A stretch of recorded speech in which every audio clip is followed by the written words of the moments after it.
Sigur Óli Kristjánsson, eða bara Móli. Móli, það er stórleikur á morgun, þá koma Valskóni heimsókn á Þórshöll. Hver er dagskipun morgundagsins? Hún er einföld, að vinna leikinn. Það er ekkert verið séð. Móli, þið hafið harma að hefna, Valskónu fóru illa með okkur í síðasta leik. Já, við vorum helvíti slappar á móti þeim í fyrirferðinni. Þær voru svona nokkurn veginn á sínu held ég með að við gæði og efni við, sérstaklega yfir 30. En við vorum hrikalega lélegar og þurfum að hefna þess allir verulega. Móli, stundum er sagt að í efri hluta þessari deildar sé þetta þannig að hann geti öll lið unni alla. Er það þannig? Já, þetta er þetta ár er allavega, fyrsta ári í langa tíma finnst mér sem að er þessi, ég segi nú 5 lið en það er kannski, má kannski ekki vera alveg kapn og hroka. Það eru jafnvel fleiri lið, þó ég segi kannski þessi 5 séu svona aðeins svona á undan 7. liðinu, þá höfum við til dæmis, og teljum okkur vera í 4. í dag, verið í vandræðum með lið sem eru svona við það kannski, eða við erum hræddir að þau séu að falla. Við erum nætti tölulega vandræðum með bara gæðin í þeim liðum. Og jafnvel þetta, þó þessi kannski, já eins og þú segir, við erum ekki að passa sig að kalla ekki hroka, en liðið místegs í til dæmis bæði á móti KR og IA þar að segja töpum stigum.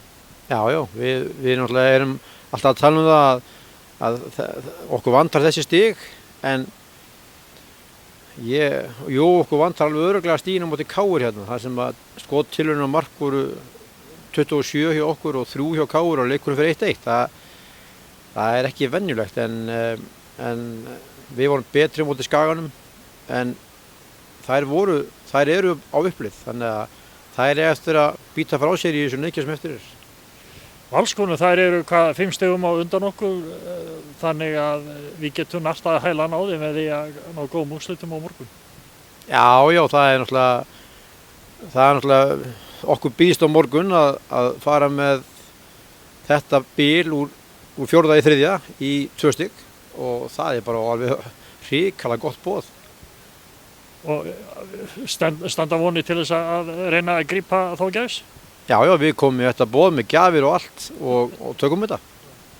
En Móli, Valskonur þar náttúrulega valin kona í hverju rúmi og þetta eru þvílíka byssur sem þær tefla fram og þær skelltu topplið í stjórnunni síðasta leik, þannig að þær eru á siglingu. Já, valin kona í hverju rúmi, við kannski klippum þetta út, en þær eru góðar, þetta er gott lið og þær eru búin að safna að sér fullt af góðum leikmönnum og eru náttúrulega með eina frá okkur sem er alveg frábær, en það verður sett í hásinu henni báðum megin, þannig að auðvitað minnkuðu munin á morgunni í 2 stig og það voru góðar á móti Stjörnunni, frábæra, við sáum þann leik og áttu góða leik. Stjarnan svolítið löskur reyndar í þeim leik, við erum ekki til laskaða núna, við erum alveg 107% tilbúin í þetta, þannig að það er hitt okkur á morgun á mjög slæmum tíma fyrir þær. Móli, það verður ekki klipptur úr svo viðtali og ég snýðist það bara við og reynum að láta alla njóta saman, svo við segjum Þór Káa með valið mann í hverju rúmi. Já, við erum með frábæra leikmenn og bæði góðar og efnilegar, það er ekkert annað í þessu liði, það er og eins og ég segi, þær koma hérna á morgun og ég ætla að vona, ég þurfi ekki að geta allt ofan í mig, en þá mæti ég bara sangurnarstöðingu, en við erum á góðum stað núna, við erum í toppformi og allar heilar og klárar og við erum hrikalega vel undirbúnar. Það þá kannski aðalmáli að þú mæti bara vel sattur á morgun, þannig að þú sért ekki tilbúin að fara að éta eitt eða nýtt. Já, ég kem sattur á morgun og ég ætla ekki að éta þetta honum mig. Það verður gaman á morgun og 2 flott lið og við tökum þetta. Móli, þetta er góð lokor, gangi ykkur vel. Takk fyrir.